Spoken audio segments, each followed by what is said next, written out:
Hey everyone, welcome back to my channel. I missed you guys. I was away for about a week visiting my husband's family up north, and I just didn't get a chance to post a video.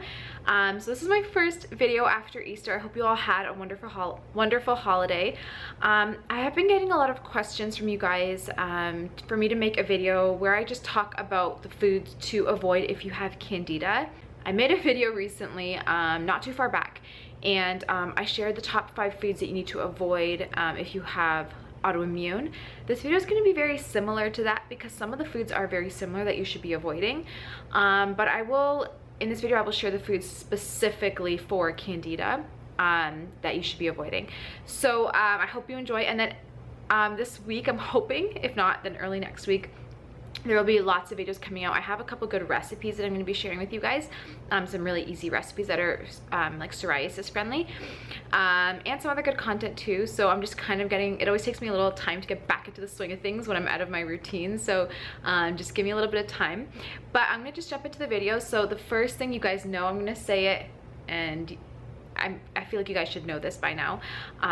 The first food that you should be avoiding is gluten, obviously. I'm not going to get into the science of it because I have done that many times in my videos, but it just causes a lot of inflammation in the body. It causes leaky gut and it feeds Candida. So specifically, if you can't stay away from all grains, then at least gluten. When you have Candida, any form, you guys know that any form of sugar or carb will feed the Candida, especially if you have poor digestion and you're not breaking down the foods fully. They will ferment in the gut, and the bad bacteria such as yeast and parasites will be feeding off of it, creating toxins and all of that fun stuff. So really any grains for a period of time you want to be avoiding, but if that's impossible for you, then gluten is the #1 food you should stay away from. Now the #2 food, it's still technically a part of #1, is a grain. It's any refined grain. So white rice, like sushi rice, that's a no-no. And like pad thai rice, anything that's just refined and white is an absolute no. You could have like wild rice or quinoa, even brown rice I'm gonna say stay away from, but more you want like the purest and most natural source of that food you're going to eat. So if you're gonna have rice, and go for like the dark black wild rice, or if you're gonna have oats, go for the purest form of oats like steel cut oats, or you know, organic and all of that. So that kind of is what the protocol you should follow for any grains. Some people are able to heal their gut and clear their Candida while eating wheat. I do know a few people who have done this. I was not able to, but that's because I have a severe gluten allergy. But if you are one of those people who have Candida and it's a result of more of things like stress, or just from like working in a toxic environment rather than stuffing your face with pizza and lots of gluten, then you probably could have some gluten. And in that case, if you're like, I really need to have my wheat, then you could do like a sprouted ancient, you know, grain blend that does contain some ancient wheat. There's einkorn, there's spelt. Those are a type of wheat that you probably could have, but again, it depends on the severity of your Candida, and it depends on why you have Candida overgrowth in the first place. So I do not recommend any grains, like I said. But if you are desperate and you're like, I need to have some wheat, then a spelt or something that's whole in its pure form is the best way to go. So nothing refined. So that takes me into point #3, which is sugar. I mean, that's very obvious. I'm putting in the video just, you know, just to have it in there, but it's pretty obvious. You obviously want to avoid sugar. Now, any form of sugar, again, like I said, or any form of carb will feed Candida. So you have your carbs, you have your sugars, you have your starches. Those are all going to feed Candida.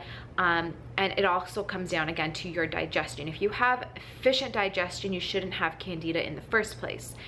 If you have Candida, you probably have poor digestion. So you either have low stomach acid, or your body's not producing enough enzymes to break down the food. Whatever the reason, or your liver's not producing enough bile to break down fats, whatever the reason, if you have Candida, you usually have poor digestion. So any form of sugar will usually not be fully digested and will just start to ferment in the gut, whether it's starch or a carb, etc. So when I do the Candida cleanse, I stay away from all fruit because that's a form of sugar. I stay away from all grains or carbs. So like no sweet potatoes, no carrots, no squash, no beets. Those to me all count as a form of sugar. But the biggest and most important sugar to stay away from would be regular cane sugar. That's the biggest culprit, especially white refined sugar. Those are definitely the biggest culprits. If you are a person who cannot stay away from sugar and it'll make you mad and you like, I need to have some type of sugar in my diet, then you could have a little bit of raw manuka honey would probably be the best way to go, or some maple syrup. But do not touch cane sugar or even brown sugar. That's still really bad.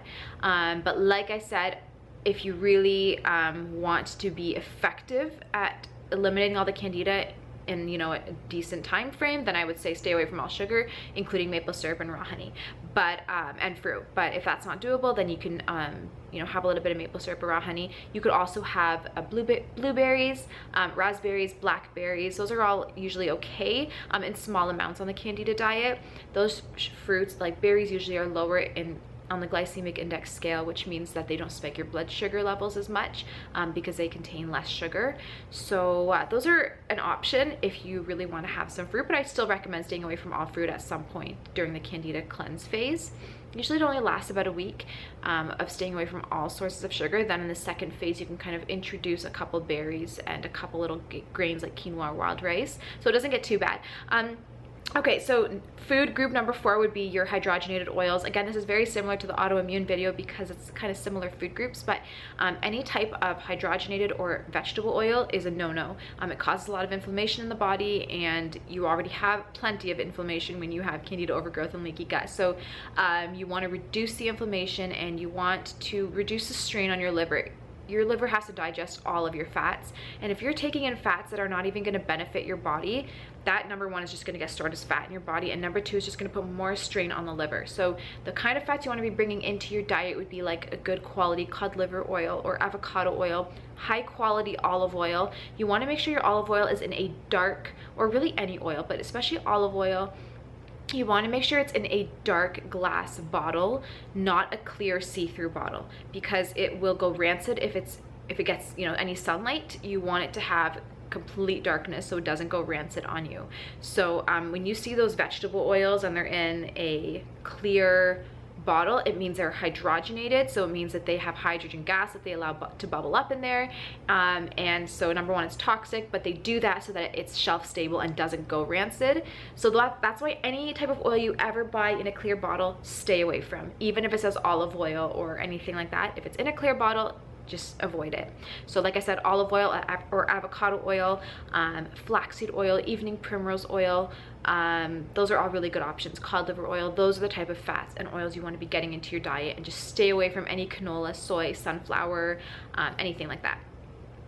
Okay, so that covers that. So the 5th and final food you want to stay away from are going to be anything artificial. So this is on one food. I couldn't just say one specific food to stay away from. So this is a whole group of foods, and that is anything that you don't know what it is or that you think just shouldn't belong in a product. So if you're reading the label, if it says, say you're having, you know, jalapeno flavored chips, which you shouldn't be having on a candida diet because chips are carbs, but I'm just giving you an example, and it says potatoes, you know what that is. It says salt, you know what that is. It'll say canola or sunflower oil, you know what that is. But then it might say maltodextrin or yeast extract, or sometimes there's even colorings, etc., etc., and you're like, what are these exactly? Just stay away from it. If you have to question what it is, avoid it. Any type of artificial things you bring into your body destroys your digestive system. When you have bad digestion, I've said it in the beginning of the video, your body, your stomach, your intestines, your liver, your pancreas, those are not going to be breaking down your food efficiently and effectively, because those chemicals you're taking in is harming your digestive system, so it won't be able to break down your food efficiently. So number 1, you'll be malnourished, you won't be absorbing nutrients like you should be. Number 2, you will not be producing enough stomach acid and enough enzymes to break down the food, so they will be sitting in your intestines longer, fermenting longer, and providing a fuel source for the bad bacteria, which we are trying to get rid of. So anything artificial, and sometimes you'll see on a package that you think it's super clean because it's organic, non-GMO, the whole thing, and it'll say like dates and cashews and like, you know, all these good things, but then at the bottom it'll say natural flavors, even that I would stay away from. So unless, like, for me, if I want to actually flavor something, I use the real thing. So if I want something blueberry flavored, I will use actual blueberries. I will use blueberry juice or actual pureed blueberries, but I will use blueberries. If I use a natural flavor, it is still chemically derived, which means it's still gonna, you know, have an effect on your stomach. So another thing that people do on the Candida diet is they consume a lot of stevia. Stevia in general, even if it's a pure form, should not be overconsumed because it still is hard on the digestive system. But especially white powdered stevia, that's the one you really want to stay away from. I think it's called like Truvia. There's a few different stevia products out there. They're all white and refined, so that's a no-no. When you have like stevia, it's an actual green leaf that gets grinded down to a very fine powder. So stevia should be green. If you're consuming green stevia, you're good to go, enjoy it, have whatever you want. But if you're having like the white powder or even a liquid stevia, you want to avoid the white powder altogether. And if you're having liquid stevia, have it in like severe moderation, because that still can cause bloating and gas and digestive issues. So I use the liquid stevia, I do, and I just use it in moderation.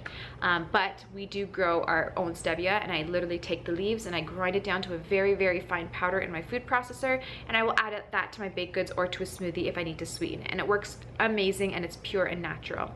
So you just really want to only put natural ingredients in your body when you're trying to fight Candida, because you need to give your body all the help it can get. And if you're just like tricking it with unhealthy and processed foods, it's going to be confused and your digestive system will not work efficiently, and as a result you will not be able to kill off and fight off Candida. So I hope this video helped and kind of clarified some things. I hope you enjoyed. Like I said, stay tuned. I have a couple of recipe videos and some other good content coming out at the end of the week or early next week. And if you are not following me on my Instagram, head down into the description box and click the link to go to my Instagram page. I post a lot of healthy Candida friendly recipes, paleo recipes, keto recipes, just lots of different stuff on there. And I also share in my stories kind of the supplements I take day to day, the foods that I make, you know, day to day, so you can kind of get a glimpse into my life that way. You can also message me on Instagram if you have any questions. So yeah, head over there, follow me if you're interested. So thank you so much for watching this video. I love you all, and I will see you in my next one. Bye.